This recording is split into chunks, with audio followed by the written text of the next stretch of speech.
Okay, so anybody who knows me knows I'm into cars. Well, a buddy of mine's been trying to get me into RC rock crawling for a while. It was never really my thing. However, he also liked rally and little fast cars, and he was trying to convince me to buy this Rally Legends Fiat 121 Abarth 1/10 scale hobby grade.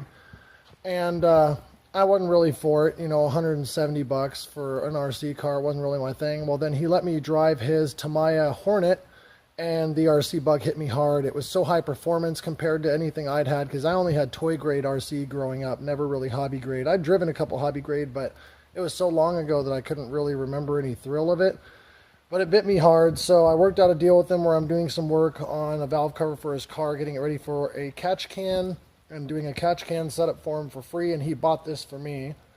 But it was going to take 2 weeks to get here, so in the meantime I went on Craigslist to see if I could find something fun and cheap, like a Tamiya Hornet, a Grasshopper, a Frog, or something like that. Something hobby grade, but old, so it's cheap now. Maybe not super high performance compared to modern cars, but still decent.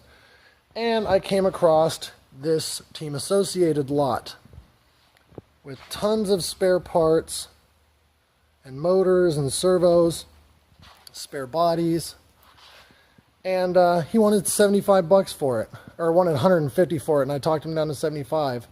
And I grabbed the cars. He said they'd been sitting in a box for 10 years. He didn't know a whole lot about them, remember a whole lot about them from when he raced them. This one has an incorrect control arm on it. He was just trying it to see if it worked. Obviously it didn't. I ordered 2 new sets of control arms for it already. This one's RTR. I've already tested motor, servos, batteries, everything. Everything's ready to run on both cars. This one I've already driven and played with a crap battery in it. And it had really tight gear mesh and a couple other things that we fixed and re-oiled all of the wheels and motor and everything like that.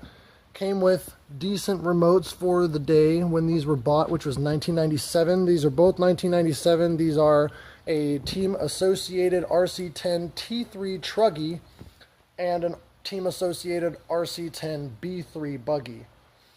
With, like I said, the spare body, spare motors, both controllers, RTR. Neither one of them worked when I got them. Had to clean some battery corrosion up. They both worked perfectly after that.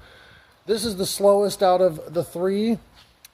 This is the second fastest, I'm guessing, based on the gear ratio and how fast the wheels spin and the power. It's got a better motor in it and a really high-end speed controller for the day.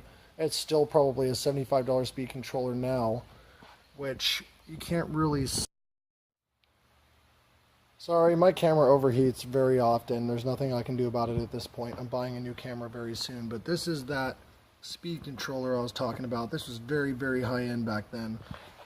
But the fastest car is this one. It goes 32 miles an hour right out of the box.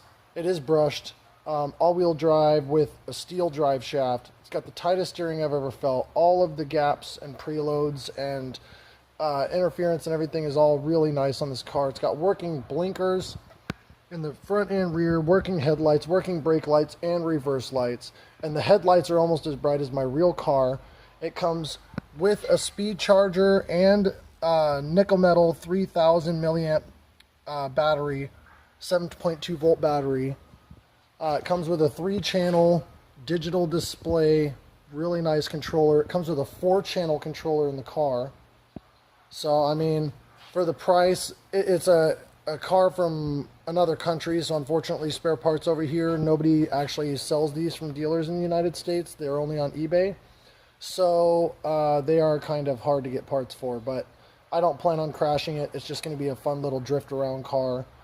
This is my Thrasher, the most stable out of all of them with the best suspension, but the slowest. This one's kind of snappy like that one and really fast.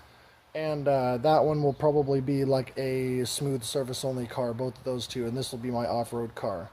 It's geared a little bit lower. They both have upgraded engines for 1996. Serviceable, vented, cooled, brushed motors. But yeah, spare bodies. The Corvette body doesn't fit on anything. I'm gonna have to modify it. 2 of the B3 bodies and then the 1 T3 body. Tons of spare parts. So for less than 250 bucks, I got a really good setup for RC. All right, so this is my slowest car.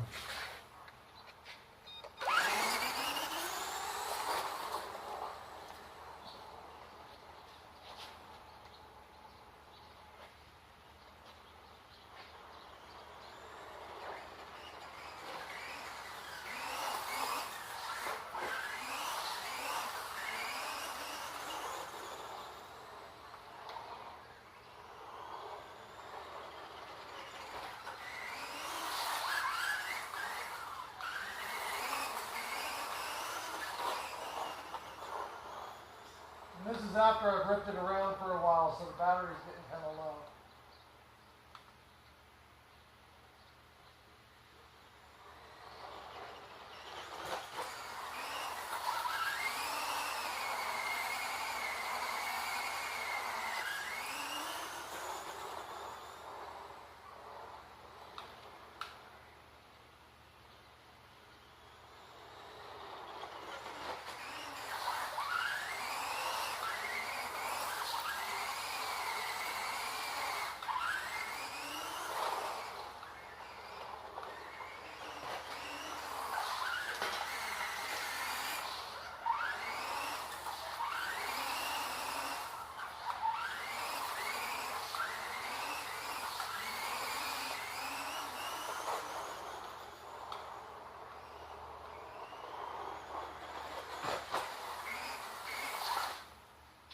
So yeah, I don't know how much of that you could see, but she rips.